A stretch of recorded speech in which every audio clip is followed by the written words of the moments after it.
إلي أنه استمع نفر من الجن فقالوا إنا سمعنا قرآنا عجبا. اعوذ باللہ السمیع العلیم من الشیطان اللعین الرجیم بسم اللہ الرحمن الرحیم بدأت ببسم اللہ فی الدرس اولا تبارک رحمانا رحیما وموئلا وثنیت صلی اللہ ربی علی الرضا محمد المہدى الی الناس مرسلا وعطرته ثم الصحابة ثم من تلاهم على الإحسان بالخير وبلا وثلثت أن الحمد لله دائما وما ليس مبدوءا به أجزم العلا. حمد و صلات کے بعد تمام دیکھنے والوں کو السلام علیکم ورحمۃ اللہ وبرکاتہ. میں ہوں قاری محمد اویس اور آپ دیکھ رہے ہیں میرا یوٹیوب چینل. محترم واجب القدر ناظرین کرام، امید ہے کہ آپ سب خیر و عافیت کے ساتھ ہوں گے اور ان تمام احباب کا تہ دل سے شکریہ جنہوں نے میرے چینل کو سبسکرائب کر کے میرے ساتھ میرے مشن میں شامل ہوئے. دعا کریں کہ اللہ کریم ہمیں اپنے مشن میں کامیابی و کامرانی عطا فرمائے، درست تلفظ اور ادائیگی تجوید کے ساتھ عربی لغو لہجہ میں قرآن سیکھنے اور سکھانے کی توفیق عطا فرمائے اور بروز قیامت اس عظیم کتاب کی ہمیں شفاعت کاملہ نصیب فرمائے. قراءت سبع واسطہ کورس کا آج ہمارا لیسن نمبر 32 ہے. آج کے سبق میں آپ جانیں گے ان تابعین قرۂ کرام کے اسماء گرامی جو کوفہ، بصرہ اور شام میں مشہور و معروف ہوئے. لیکن سبق کے آغاز سے پہلے اگر آپ میرے چینل پر نیو ہیں تو جلدی سے میرے چینل کو سبسکرائب کر دیجئے، ساتھ میں دی گئی گھنٹی کے نشان کو بھی دبا دیجئے تاکہ میری ہر نئی ویڈیو کا نوٹیفیکیشن آپ تک بآسانی پہنچتا رہے. تو آئیے سبق کا آغاز کرتے ہیں. محترم واجب القدر ناظرین کرام اور طلباء کرام، یہاں پہ ایک سوال پیدا ہوتا ہے، اس سوال کا میں ازالہ کرنا چاہتا ہوں. وہ سوال یہ ہے کہ بالآخر ہمارے ذہن میں یہ سوال پیدا ہوگا کہ آخر ان تابعین قرۂ کرام کے اسماء گرامی کا جاننا ہمارے لیے اتنا کیوں ضروری ہے. تو قراءت قرآنیہ سیکھنے والے کے لیے ان تابعین قرۂ کرام کے اسماء گرامی یعنی ان کے نام جو ہیں وہ جاننا اس لیے ضروری ہے کیونکہ جب وہ قراءت قرآنیہ کے اندر اپنی انتھک محنت کرتا ہے، مشقت اٹھاتا ہے، شب و روز محنت کرتا ہے، تو پھر اپنی لگن جو ہے وہ صرف کرتا ہے، تو ان تابعین قرۂ کرام کے اسماء گرامی کا جاننا نہایت کیا ہوتا ہے، ضروری ہو جاتا ہے. کیونکہ جب ان کی سوانح حیات سے ہم واقف ہوں گے تو پھر جس طرح انہوں نے اپنی زندگی کے اندر جو ہے وہ ساری دنیا کی مصروفیتیں، تمام مشغولیتیں جو ہیں وہ چھوڑ کر قراءت قرآنیہ کے لیے اپنی زندگی کو وقف کر دیا، تو پھر اللہ خالق کائنات نے بھی ان کی اس کاوش کو قبول کرتے ہوئے پھر ان کو بھی ایک دنیا میں ایک بہت بڑا مقام عطا فرما دیا. تو ان کے اسماء گرامی سے واقفیت ہمارے لیے اس لیے ضروری ہے تاکہ ہم جب ان کے نام ہمیں معلوم ہوں گے، ان کی سوانح حیات سے جب ہم واقف ہوں گے تو پھر جو ہے وہ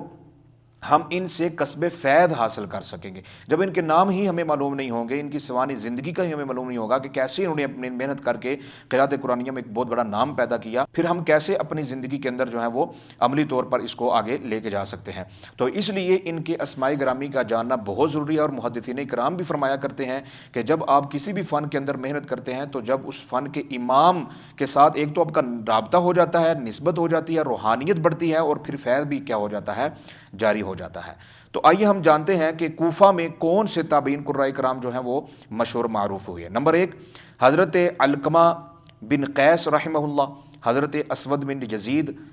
نخعی رحمہ اللہ، حضرت مسروق بن اجدع رحمہ اللہ، حضرت عبیدہ بن عمر رحمہ اللہ، حضرت عمر بن شرحبیل رحمہ اللہ، حضرت حارث بن قیس جعفی رحمہ اللہ، حضرت ربیع بن خیثم رحمہ اللہ، حضرت عمر بن میمون، حضرت ابو عبد الرحمن سلمی رحمہ اللہ، حضرت زر بن حبیش رحمہ اللہ، حضرت عبید بن نضلہ رحمہ اللہ، حضرت عبید بن نضلہ رحمہ اللہ، حضرت سعید بن جبیر رحمہ اللہ، حضرت ابراہیم بن یزید نخعی رحمہ اللہ، حضرت امام عامر بن شرحبیل شعبی رحمہ اللہ. یہ تمام جو اسماء گرامی میں نے آپ کے سامنے ذکر کیے ہیں یہ وہ بلند و بالا ہستیاں ہیں، ان کے نام نامی ہیں جو کوفہ میں کیا ہوئے، مشہور و معروف ہوئے. اور بصرہ میں مشہور ہونے والے تابعین قرۂ کرام کے اسماء گرامی درج ذیل ہیں، جیسا کہ حضرت ابو عالیہ رفیع بن مہران ریاحی رحمہ اللہ، حضرت ابو رجاء عطاردی رحمہ اللہ، حضرت نصر بن عاصم اللیثی رحمہ اللہ، حضرت یحییٰ بن یعمر العدوانی رحمہ اللہ، حضرت امام محمد بن سیرین رحمہ اللہ، حضرت امام حسن بصری رحمہ اللہ، حضرت سیدنا قتادہ بن دعامہ رحمہ اللہ، حضرت عامر بن عبد قیس رحمہ اللہ، حضرت جابر بن زید ازدی رحمہ اللہ. یہ وہ اسماء گرامی جو میں نے آپ کے سامنے نے ذکر کیے ہیں یہ تابعین قرۂ کرام جو بصرہ میں کیا ہوئے، مشہور و معروف ہوئے، اور شام میں یعنی دمشق میں جو مشہور و معروف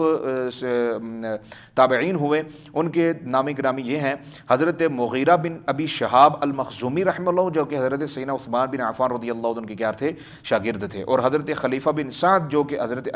سیدنا ابی درداء رحمہ اللہ کے کیا تھے، شاگرد تھے۔ تو محترم واجب القدر ناظرین کرام اور طلباء کرام، اگر یہ جو ڈیٹیل تھی، تفصیل تھی اسماء گرامی نامی کی، وہ میں نے آپ کے سامنے جو ہے وہ رکھ دی ہے۔ اگر مزید اس کے متعلق آپ جاننا چاہتے ہیں تو اکثر قرآن کرام کے تراجم حضرت امام تاش کبری رحمہ اللہ نے اپنی کتاب مفتاح السعادہ کتاب کا نام ہے، اس میں آپ جا کے فصل علم القراءت میں آپ نے بالتفصیل جو ہیں وہ تمام قرآن کرام کے اسماء گرامی جو ہیں وہ ذکر کیے ہیں، وہاں سے جا کے آپ کیا کر سکتے ہیں،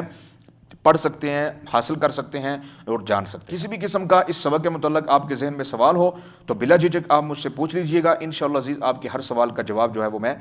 دوں گا۔ اگلے لیسن میں میری اور آپ کی ملاقات ہو، مجھے چیز کو اپنی دعا میں یاد رکھیے۔ اللہ حافظ، السلام علیکم ورحمۃ اللہ وبرکاتہ۔ أوحي إلي أنه استمع نفر من الجن فقالوا إنا سمعنا